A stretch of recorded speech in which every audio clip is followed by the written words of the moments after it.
A ver, hay historias que no solo son fascinantes, sino que de verdad te cambian la forma de ver las cosas. Y esta es una de ellas. Empieza en medio de una guerra, con un misterio de vida o muerte, y una idea tan simple como brillante.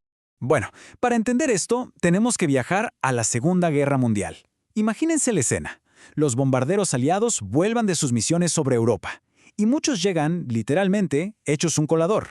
Obviamente, los militares estaban desesperados por reducir las pérdidas, así que empezaron a recopilar datos. Mapearon cada agujero de bala en los aviones que lograban volver, creando diagramas como este que vemos. Y los puntos rojos mostraban un patrón muy claro.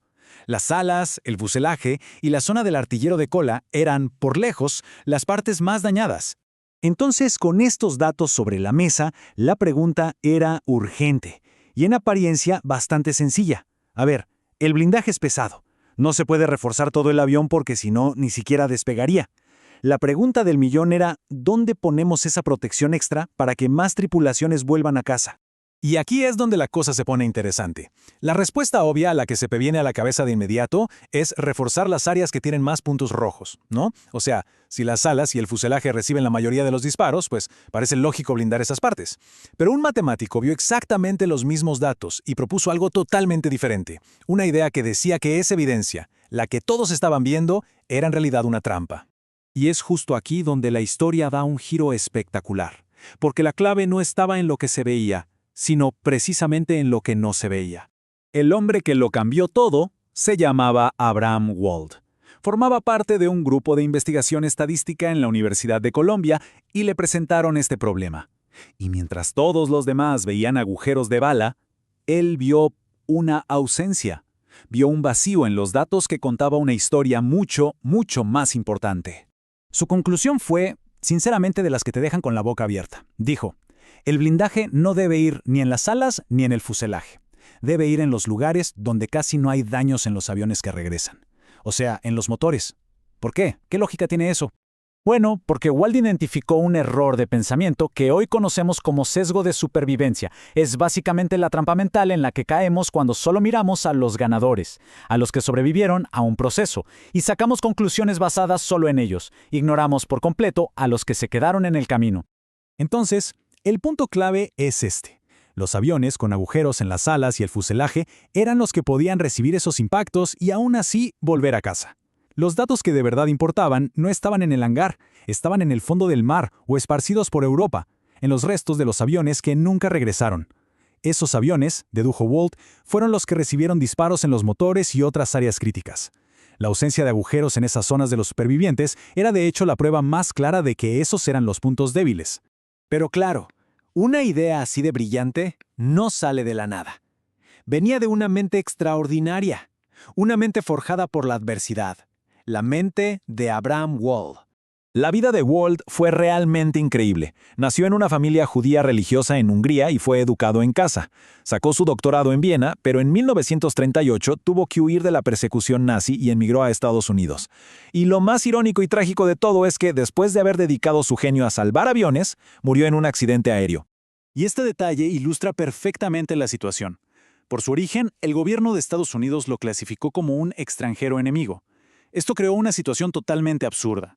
Por ley, tenía prohibido ver los informes clasificados que él mismo estaba escribiendo para el ejército. O sea, era un genio resolviendo los problemas más críticos del país, pero oficialmente desconfiaban de él. Pero la genialidad de Wald no se quedó en los bombarderos.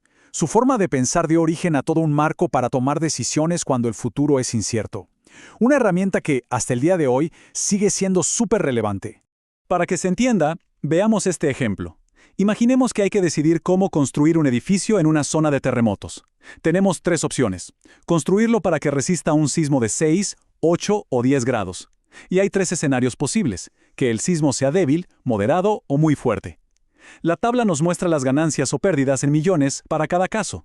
Si construimos barato, la opción A1, y el sismo es débil, ganamos un montón. Pero si es fuerte, la pérdida es catastrófica.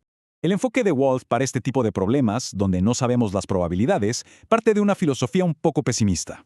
Para cada alternativa, la pregunta clave es: ¿qué es lo peor que podría pasar? La lógica es muy simple.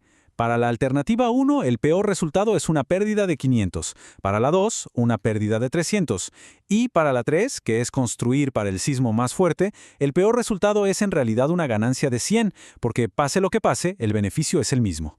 El segundo paso es elegir la opción cuyo peor escenario sea el menos malo, o en este caso, el mejor. A este método se le conoce como el principio Maximin. El nombre suena un poco técnico, pero la idea es maximizar el mínimo. En nuestro ejemplo, la elección Maximin es la alternativa 3. No es la que ofrece la mayor ganancia posible, pero te garantiza que, pase lo que pase, vas a tener un resultado positivo de 100. Es, digamos, una estrategia conservadora que prefiere la seguridad antes que la máxima ganancia. Y esta forma de pensar, tanto lo del sesgo de supervivencia como su teoría de la decisión, tuvo un impacto que fue muchísimo más allá de la guerra. De hecho, sentó las bases para campos enteros del pensamiento moderno. Resulta que el trabajo de Walls sobre cómo tomar decisiones en la incertidumbre se convirtió en una pieza fundamental de la teoría de juegos. Y como se puede ver en este mapa, la teoría de juegos es, a su vez, la base de la administración estratégica moderna. Todo está conectado. Hoy en día, este marco se aplica en todas partes, desde cómo las empresas compiten en el mercado, hasta negociaciones políticas, economía, gestión de cadenas de suministro, en fin.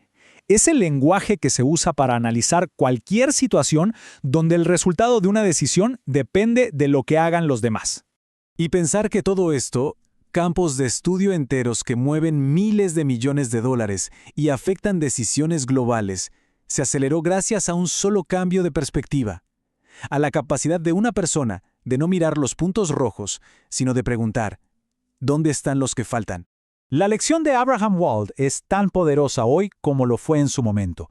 Hay que dudar un poco del éxito que vemos, buscar la evidencia que no hace ruido y preguntar no solo por los que sobrevivieron, sino por los que no lo lograron. La pregunta clave, al final, es siempre la misma. ¿Cuál es la historia que los datos no están contando? ¿Cuáles son los agujeros de bala que faltan?